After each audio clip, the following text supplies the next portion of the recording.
Die groep atlete wat Suid-Afrika met trots maak by die Olimpiese Spele is vanaand op pad Londen toe. Familielede, vriende en ondersteuners het hulle vanmiddag op die OR Tambo lughawe in Kempton Park gegroet. Die opwinding oor die Olimpiese Spele het nou behoorlik posgevat. Ek is baie trots op hulle en ek weet hulle gaan goud na Suid-Afrika bring. Ons is verskriklik opgewonde. Dis my boetie Jean Greef, hy neem deel in die weightlifting. Dis Janine van Wyk, sy speel vir Banyana se nommer 5. Die atlete sê hulle is slaggereed.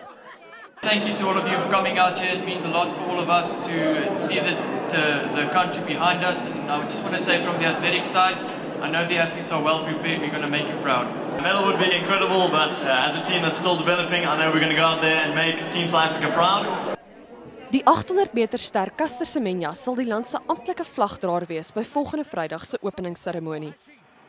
Die span vertrek vanaand op 'n trots Suid-Afrikaans versierde Airbus 340-300 van die Nasionale Lugdiens SAA. Hulle het 'n week om in Londen voor te berei op die grootste sportgebeurtenis. Fikile Mbalula, minister van Sport en Ontspanning, het mense gevra om die Olimpiese span te ondersteun deur elke Vrydag, sowel as die dae waarop 'n Suid-Afrikaanse span of atleet deelneem, 'n T-hemp of 'n serp in Suid-Afrika se sportkleure te dra. Daniela de Plooy, Unies, OR Tambo lughawe, Kempton Park.